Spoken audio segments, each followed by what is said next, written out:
नमस्कार मित्रांनो, BMC कार्यकारी सहाय्यक म्हणजेच लिपिक या परीक्षेतील सामान्य ज्ञान या विषयाचा आपला हा भाग 5 असणार आहे। यामध्ये आपण बृहन्मुंबई मनपाविषयी इतर जी महत्त्वाची माहिती आहे ती बघणार आहोत।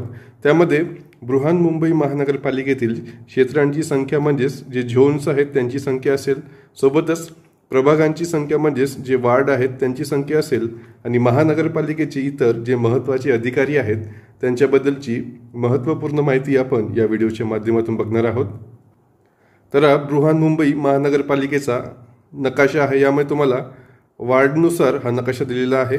बृहन्मुंबई महानगरपालिकेमध्ये ABCDEFG यानुसार अल्फाबेट सिरीजमध्ये वार्डांची रचना केलेली आहे। ग्रामीण भागामध्ये ज्याप्रमाणे ग्रामपंचायत असते त्यामध्ये आपल्याला वार्ड क्रमांक 1, 2, 3 अशा प्रकारे न्यूमेरिक टाईपमध्ये वार्डांची रचना केली असते, परंतु बृहन्मुंबई महानगरपालिका ही अल्फाबेटिक सिरीजमध्ये यांच्या वार्डांची रचना केलेली आहे। तर बृहन्मुंबई महानगरपालिकेमध्ये किती प्रभाग आहेत, किती क्षेत्र आहेत त्यांची पण आपल्याला माहिती असायला पाहिजे। यावर पण तुम्हाला परीक्षेमध्ये प्रश्न विचारू शकतात। मुंबई शहराच्या सोयीस्कर प्रशासनासाठी त्याला इतर विभागांमध्ये विभागले गेले आहे। मुंबईच्या शहरी भागामध्ये सुमारे 18 दशलक्ष लोकसंख्या आहे। हे भारतातील सर्वात मोठे लोकसंख्येचे शहर आहे आणि जगातील 6व्या क्रमांकाचे सर्वात मोठे शहर आहे। सुलभ प्रशासनासाठी मुंबईचे 6 झोनमध्ये विभागणी केली आहे, म्हणजेच मुंबईचे 6 क्षेत्रांमध्ये विभागणी केली आहे आणि 6 क्षेत्रांची 24 वार्ड्समध्ये विभागणी केली आहे। प्रत्येक झोनमध्ये 3 ते 5 वार्ड असतात। प्रत्येक वार्डाचे BMC कार्यालय आहे, म्हणजेच जे झोन्स आहेत त्याचे झोनल ऑफिसर आहेत, झोनल कार्यालय आहेत आणि जे वार्ड आहेत त्यांचे पण वार्ड अधिकारी आहेत आणि वार्डांचे कार्यालय पण आहेत। ही बाब लक्षात ठेवायची आहे। तर मुंबई महानगरपालिकेअंतर्गत 24 वार्ड आहेत आणि 6 झोन्स आहेत। त्याची लिस्ट इथे दिलेली आहे। Ward A, B, C, D, E, F, G अशा प्रकारे 24 वार्डांची नाव इथे दिलेले आहेत। झोन 1 मध्ये ward A, B, C, D आणि E यांचे प्रभाग आहेत। झोन 2 मध्ये F आणि G या वार्डांचा समावेश होतो। झोन 3 मध्ये H आणि K या वार्डाचा समावेश होतो। झोन 4 मध्ये P आणि R या वार्डाचा समावेश होतो। झोन 5 मध्ये L आणि M या वार्डाचा समावेश होतो आणि झोन 6 मध्ये N, S आणि T या वार्डांचा समावेश होतो। तुम्हाला यावर जोड्या लावा स्वरूपामध्ये पण प्रश्न विचारू शकतात किंवा झोन 1 मध्ये खालीलपैकी कोणत्या प्रभागांचा समावेश होतो किंवा नाही हे ओळखा पण असा तुम्हाला प्रश्न येऊ शकतो, त्यामुळे तुम्हाला हे पण लक्षात असायला पाहिजे। तर 1 बाय 1 आपल्याला प्रत्येक झोन बघायचे आहेत, त्यामधले प्रभाग बघायचे आहेत। प्रत्येक प्रभागामध्ये कुठला नेमका एरिया येतो ते पण आपल्याला माहीत असायला पाहिजे। यामध्ये मी जे बोल्ड करून ठेवले आहेत तेवढंच लक्षात ठेवा, बाकी ठेवलं नाही तरी चालेल, कारण जे महत्त्वाचे आहेत आणि जे फेमस एरिया आहेत ते तरी आपल्याला लक्षात असायला पाहिजे। झोन 1 मध्ये A, B, C, D आणि E हे प्रभाग आहेत। प्रभाग A मध्ये महत्त्वाचे जे स्थळ आहेत ते म्हणजे मरीन ड्राईव्हचा भाग असेल, कार्नॅक रोड असेल त्यालाच आपण लोकमान्य टिळक मार्ग म्हणतो आणि कुलाबा या क्षेत्रांचा प्रभाग A मध्ये समावेश होतो। याची लोकसंख्या पण तुम्ही ओव्हरव्ह्यू करून ठेवा। याची लोकसंख्या 2,10,926 आहे, 2001च्या जनगणनेनुसार आहे ही। प्रभाग B मध्ये कार्नॅक रोड जो आहे लोकमान्य टिळक मार्ग याचा जो राहिलेला भाग आहे त्याचा समावेश होतो। त्यानंतर प्रभाग C आहे। या प्रभागामध्ये लोकमान्य टिळक मार्ग असेल आणि मरीन ड्राईव्ह असेल यांचा समावेश होतो। त्यानंतर प्रभाग D आहे। यामध्ये ग्रँड रोड असेल, त्यानंतर नेताजी सुभाषचंद्र रोड असेल, ऑर्थर रोड असेल आणि हाजी अलीचा जो परिसर असेल त्यांचा समावेश प्रभाग D मध्ये होतो। प्रभाग E मध्ये महत्त्वाचे क्षेत्र म्हणजे भायखळा आहे आणि वाडी बंदर आहे। ही लोकसंख्या आणि क्षेत्रफळ पण तुम्ही ओव्हरव्ह्यू करून ठेवा। जर त्यांना अति डीपमध्ये जरी प्रश्न विचारायचा असेल तर ते यांवर पण प्रश्न विचारू शकतात। त्यानंतर झोन 2 आहे। यामध्ये F आणि G या वार्डाचा समावेश होतो। प्रभाग F उत्तरमध्ये माटुंगा असेल, ठाणे खाडी असेल या क्षेत्रांचा समावेश होतो। प्रभाग F दक्षिणमध्ये परळ या भागाचा समावेश होतो। प्रभाग G उत्तरमध्ये दादर या भागाचा समावेश होतो आणि प्रभाग G दक्षिणमध्ये वरळी या भागाचा समावेश होतो। हे महत्त्वाचे आहेत, तुम्हाला हे प्रभाग लक्षात ठेवायचे आहेत। यावर पण तुम्हाला जोड्या लावा स्वरूपात प्रश्न विचारू शकतात किंवा डायरेक्ट तुम्हाला दादर हे क्षेत्र कोणत्या प्रभागामध्ये मोडते हे पण विचारू शकतात। त्यानंतर झोन क्रमांक 3 आहे। यामध्ये H आणि K या वार्डाचा समावेश होतो। प्रभाग H पूर्वमध्ये वांद्रा असेल, सांताक्रूज असेल, CSTचा रोड असेल, विले पार्ले असेल, माहीम आणि धारावी या क्षेत्राचा समावेश होतो। वार्ड एच पश्चिममध्ये वांद्रे आणि सांताक्रूझ याचा समावेश होतो. प्रभाग के पूर्वमध्ये अंधेरी पूर्व आणि विलेपार्ले पूर्व यांचा समावेश होतो आणि प्रभाग के पश्चिममध्ये अंधेरी पश्चिम याचा समावेश होतो. त्यानंतर झोन क्रमांक 4 आहे. यामध्ये पी आणि आर वार्डाचा समावेश होतो. प्रभाग पी उत्तरमध्ये मालाड या क्षेत्राचा समावेश होतो आणि प्रभाग पी दक्षिणमध्ये गोरेगाव या क्षेत्राचा समावेश होतो. जे मी हायलाईट केले आहेत ते तर तुम्ही लक्षात ठेवायला पाहिजे.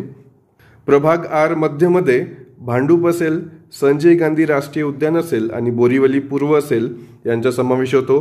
प्रभाग आर उत्तरमध्ये दहिसर या क्षेत्राचा समावेश होतो आणि प्रभाग आर दक्षिणमध्ये कांदिवली या क्षेत्राचा समावेश होतो.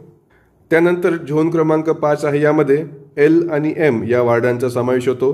प्रभाग एलमध्ये कुर्ला असेल, पवई असेल याचा समावेश होतो. प्रभाग एम पूर्वमध्ये चेंबूरचा काही भाग या क्षेत्राचा समावेश होतो. त्यानंतर झोन क्रमांक 6 आहे. यामध्ये एन असेल, एस असेल आणि टी असेल या वार्डांचा समावेश होतो. प्रभाग एनमध्ये घाटकोपर येते, प्रभाग एसमध्ये भांडूप आणि प्रभाग टीमध्ये मुलुंड या क्षेत्राचा समावेश होतो. यामध्ये सर्वात जास्त लोकसंख्येचा प्रभाग तुम्हाला विचारला तर तो म्हणजे प्रभाग एल आहे. यामध्ये एकूण लोकसंख्या 8,92,278 आहे आणि सर्वात कमी लोकसंख्येचा तुम्हाला प्रभाग विचारला तर तो प्रभाग बी आहे. यामध्ये 1,40,480 एवढी लोकसंख्या आहे. क्षेत्रफळाच्या दृष्टीने प्रभाग एस हा सर्वात मोठा आहे आणि क्षेत्रफळाच्या दृष्टीने सर्वात छोटा प्रभाग जो आहे तो प्रभाग सी आहे. एवढी ही फॅक्च्युअल माहिती तुम्हाला लक्षात असायला पाहिजे. त्यानंतर महानगरपालिकेची काही महत्त्वाचे अधिकारी आहेत. बृहन्मुंबई महानगरपालिकेचे आयुक्त श्री भूषण गगरानी आहेत. बृहन्मुंबई महानगरपालिकेच्या अतिरिक्त महापालिका आयुक्त शहर ह्या अश्विनी जोशी आहेत. अतिरिक्त महापालिका आयुक्त पूर्व उपनगरे अमित सैनी आहेत. त्यानंतर अतिरिक्त महानगरपालिका आयुक्त प्रकल्प हे अभिजित छाया सुधाकर बांगर आहेत.